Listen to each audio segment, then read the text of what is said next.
So what could a cold, pipe-smoking Victorian detective possibly teach a 15-year-old trying to survive, the hormonal, unpredictable chaos of a modern boarding house? I mean, on the surface, absolutely nothing. Right. We usually think of Sherlock Holmes as this calculating crime fighter running around the foggy streets of London. Yeah, the magnifying glass, the deerstalker hat, all of it. Exactly. So applying his mindset to a teenager who is just trying to navigate dorm life and pass their exams, it feels like a massive mismatch at first glance. Oh, totally. It sounds like a joke. But today, our mission for this deep dive is to explore a short, but honestly incredibly impactful document titled What a Boarder Can Learn from Sherlock Holmes. And it basically argues that the great detective holds the ultimate survival guide for living away from home. It is such a phenomenal premise. I mean, you have to remember the specific environment this source focuses on, which is the boarding house. Yeah, which is its own little world. Right. It's a profoundly complex social ecosystem. You've got teenagers living side by side 24/7. Just constantly around each other. Exactly. You have these intense friendships, sudden and totally inexplicable misunderstandings, strict daily routines, heavy academic pressure, So much pressure. and this constant stream of independent decisions they have to make without, a parent standing right there in the room. The stakes for every single social interaction feel astronomically high. Okay, let's unpack this. Because if you strip away the magnifying glass and the code, the source is suggesting that Holmes's legendary traits, like his sharp observation, his rigorous logical thinking, and his ability to read human behavior, are actually the perfect ultimate toolkit for a student. Yeah, exactly. Because we aren't talking about solving murders here. We're talking about solving the daily mysteries of navigating life as an independent young adult. What's fascinating here is that to understand how Holmes fits into dorm life, you have to start where Holmes always starts, which is pure observation. Right, just taking it all in. Yeah. In the classic stories, Holmes walks into a room and studies the environment meticulously before forming a single conclusion. He notices, like, the scuff marks on a shoe or the way a chair is angled, details everyone else just completely overlooks. And in a boarding environment, the source text tells us this translates into very practical actions, like a student applying the Holmes method is actively looking for clues in their everyday environment, Exactly. which means noticing when your friend is unusually quiet at breakfast or paying attention to the specific daily routines that actually help you stay organized, Yeah. rather than the ones that inevitably lead to you losing your keys every single morning. You've all been there. Oh, for sure. Yeah. The document also mentions recognizing patterns in your own study habits and be acutely aware of how your behavior affects the people around you. And the source makes a foundational distinction here that, honestly, it changes the entire dynamic of dorm life. It says observation is not about judgment. Oh, wow. Wait, really? Not at all. Not at all. It is entirely about understanding. A student who develops this kind of situational awareness makes better decisions simply because they've gathered better data. And as a result, they experience far fewer misunderstandings. I hear that, but practically speaking, I have to push back a little on how easy it is to just observe. Sure, yeah. Because a boarding house is inherently emotional. It's chaotic. Let's put you, the listener, in that scenario. Yeah. You walk into your dorm room, and your roommate is being completely silent, just aggressively staring at a textbook. Oh, that heavy silence. Yes, Oh. the heavy silence. If you are a teenager, how do you just observe that without immediately jumping to the emotional judgment of, oh no, they're mad at me. What did I do? Did I leave my laundry on their bed? Well, that instinct to panic is exactly why the text emphasizes decoupling observation from judgment. When your brain jumps straight to, they are mad at me, you've stopped observing entirely. You're just projecting. Exactly. You are now just projecting your own anxieties onto the situation. If you are practicing the Holmes method, you treat the silence simply as an isolated data point. Like a clue at a crime scene. Right. You note the clue, my roommate is unusually quiet today, and you refuse to assign a motive to it right away. Instead, you look for other environmental and behavioral clues. So you are basically scanning the room for more context before you allow yourself to react. You are creating a baseline of reality. Did they stay up late studying last night? Or is there a massive biology exam on Friday? Right. Have they been skipping meals? The Sherlock rule of data here is that A quiet friend is just a quiet friend until you have, like, 3 more clues that tell you otherwise. That is so smart. It is.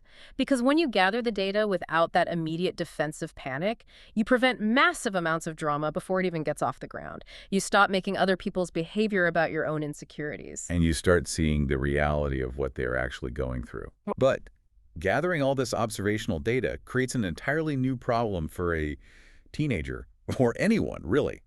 What do you actually do with that information without overreacting? Yeah, that's the tricky part. This forces us to look at Holmes's most underrated habit, which is the pause. Yes, the pause is the critical mechanism of the entire framework. Holmes rarely rushes into action. The text specifically highlights his process. He gathers information, he reflects on it, and only then does he respond. So how does a boarder actually do that? For boarders, this practice of pausing plays out in a few vital ways. It means stopping yourself before you snap back in a conflict. It means taking a breath and considering the consequences before, deciding to skip prep time to just hang out in the common room. It's almost like hitting the mute button on your own defensive reflexes. I love that analogy. Thanks. Let's say you get some highly critical feedback from the boarding staff. Maybe they confront you about leaving the shared kitchen an absolute disaster. A classic dorm scenario. Right. Your immediate instinctual reaction, especially as a teenager, is to get defensive, to argue that it wasn't entirely your fault, or to just blame someone else. It was my roommate's mess. Exactly. But the Sherlock move is to detach. You hit that mute button, and you look at that feedback purely as data to reflect on, rather than an existential attack on your character. If we connect this to the bigger picture, what you are describing is the fundamental development of emotional regulation. Oh, interesting. Yeah. When the source text talks about building true maturity, this separation of emotion from action is the core mechanism. The pause is the space where maturity actually grows. Because you aren't just reacting. Exactly. When the amygdala, the emotional center of the brain, is firing off, telling you to yell back at the boarding staff, the pause gives your logical brain a second to catch up and take the wheel. Which transforms a reactive student, someone who is just bouncing off the walls of whatever happens to them, into a proactive one. Right. But hitting that mute button sounds great in theory.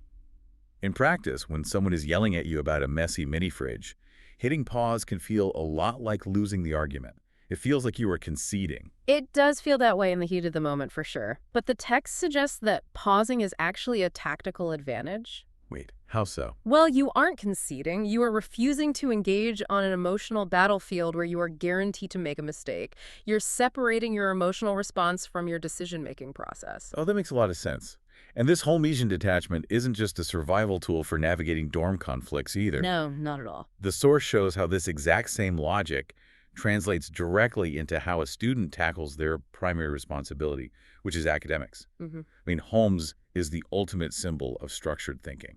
The absolute best at it. He never looks at a complex mystery as one giant, unsolvable monolith. Right. He dismantles it. He breaks complex problems down into their smallest, most manageable parts. And the text maps this beautifully onto the boarding school experience. How does that look for studying, though? For a student, applying this logic involves organizing their revision into clear, sequential steps. It involves analyzing their mistakes to actually improve their performance. It means asking precise questions when they are unsure, with the ultimate goal of developing total independence in their learning. So it takes the guesswork out of it. Exactly. According to the document, this clear thinking directly reduces anxiety and increases academic confidence. Okay, let me push back on that specific mechanism, though. I mean, I love the idea of analyzing mistakes as clues for improvement, instead of just feeling defeated by a bad grade. Yeah, that shift is huge. You shift from feeling stupid to treating your own test paper like a crime scene. I get that. But regarding the idea of breaking down complex problems, how does organizing a syllabus into tiny steps actually reduce anxiety? You're thinking it makes it worse. Yeah.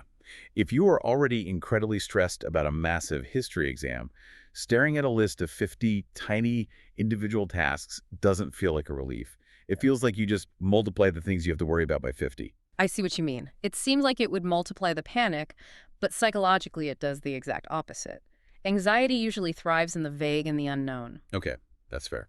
When a student just sees final exams looming on the calendar, It is this massive, terrifying cloud. You can't fight a cloud. It just surrounds you. Right. By breaking it down, you are forcing the brain out of an emotional threat response and into a cognitive, problem-solving state. But how does a student know how to break it down if they don't understand the subject in the first place? Like if I don't get chemistry, a 50-step chemistry plan is still terrifying. That is where the text's emphasis on asking precise questions comes in. You don't have to know the entire breakdown of the subject. You just have to identify the first thing you don't know. Oh, so just the very next step. Exactly. You change the narrative from I'm going to fail chemistry to I do not understand the formula on page 42. You're demystifying the academic mountain. Wow. Yeah. You replace overwhelming anxiety with structured step-by-step confidence. Holmes solves a case clue by clue, and a student masters a subject concept by concept. Which brings the locus of control completely back to the student. They are no longer a victim of the syllabus, they are investigating it. Beautifully said. So, structured logic fixes the study habits. But as we all know, the most complex puzzles in a boarding house aren't math textbooks or history essays. No, definitely not. But more often than not, the problems that need solving are other people. And Holmes wasn't just a logic machine who only looked at cigar ash and train schedules. He deeply studied human motivation to communicate effectively. Yeah, the source argues that boarders benefit immensely when they apply this study of human motivation to their peers. What does that actually look like in practice? It lays out clear practices. Trying to see situations from another person's perspective, listening carefully before forming opinions, avoiding jumping to conclusions. Like we talked about with the quiet roommate? Exactly. And crucially, recognizing that everyone around you is managing their own unseen pressures. The outcome of all this empathy is stronger friendships and a significantly calmer community. Here's where it gets really interesting to me. We don't generally associate the character of Sherlock Holmes with warm, fuzzy empathy. No, not at all. If you look at the movies or the books, we usually think of him as aloof or even slightly antisocial. But this text makes you realize that to truly crack a case, or in this scenario, to keep the peace in a busy dorm, you absolutely have to understand the unseen pressures the other person is under. Because empathy in this framework isn't just about being nice. It is a highly effective cognitive tool. A tool for what exactly? Think about the boarding house environment we described at the beginning. A boarding house is like a closed acoustic loop. One person's anxiety over an exam echoes and amplifies until everyone in the room is vibrating with that same stress. Well, I can picture that perfectly. Right. If every student is only focused on their own homesickness or their own deadlines, you get a highly volatile environment. Everyone is just violently colliding with each other because they're entirely wrapped up in their own heads. Precisely. But a calm boarding house relies entirely on students recognizing those shared pressures. When you use your Holmesian observation to see that your roommate isn't ignoring you, but is actually paralyzed by the fear of a university application, your reaction changes. Because it's not about you anymore. Exactly. You don't take it personally. You don't isolate yourself in your own stress. You use empathy to break that acoustic loop of anxiety, and instead, you connect over shared challenges. Which brings us to the ultimate payoff of this entire framework. Bringing the whole toolkit together, the objective observation, the intentional pausing, the structured logic, and this very practical investigative empathy. What is the real outcome for the student living away from home? The document outlines a very clear transformation. Boarding environments force frequent independent decisions. Students who master these specific skills don't just survive the dorm, they manage their social situations successfully. They actually thrive. Yes. They build strong, self-directed academic habits. They build deep resilience for challenging moments. And above all, they become highly self-aware. And as the text explicitly points out, these are life skills extending far beyond the walls of the school. Definitely. It reminds us with this great final thought, you don't need to literally solve mysteries to think like Sherlock Holmes. You simply need to slow down, pay attention to the details, and learn from what you notice to grow into a confident, capable young adult. Because boarding life gives you daily, almost hourly, opportunities to practice observation, reflection, and thoughtful decision-making. It's basically a training ground. Exactly. Every meal in the dining hall, every late-night study session, every minor disagreement over who left the window open, it's a chance to practice this toolkit. So what does this all mean? Why does this matter to you listening right now? Whether you are a student currently living in a dorm, a professional trying to navigate complex office politics, or just someone trying to manage a busy household. The boarding house described in this text is really just a microcosm of the complex social environments we all have to navigate every single day. So true. We are all dealing with strict routines, intense pressures, sudden misunderstandings, and a constant stream of independent decisions. And this raises an important question for all of us. Mm. How can we find ways to incorporate these daily opportunities for reflection into our own modern, incredibly fast-paced lives? Because we really don't do that. We don't. Yeah. We are constantly bombarded with information and emotional triggers, but we rarely give ourselves permission to pause, to observe our environment without immediate judgment, or to logically break down the massive things that are causing us anxiety. Yeah, we are a society of reactors, just bouncing from one emotional trigger to the next. But I want to leave you with a final thought to mull over, one that builds on what we've explored today. Yeah. We've talked extensively about how Holmes's methods create a highly observant, emotionally regulated individual. But what happens when an entire community, an entire boarding house full of teenagers, or an entire office full of adults successfully adopts this mindset? Oh, that's an interesting idea. Right. If everyone is pausing, if everyone is observing without judgment and seeking to understand the hidden pressures of their peers, does the very nature of peer pressure fundamentally change? It would have to. Does it transform from something stressful and negative into a collective force for empathy and logical problem solving? Imagine that chaotic dorm environment we pictured at the start, completely re-engineered by the science of deduction. It changes absolutely everything. It really does. Thanks for taking this deep dive with us. We'll catch you next time.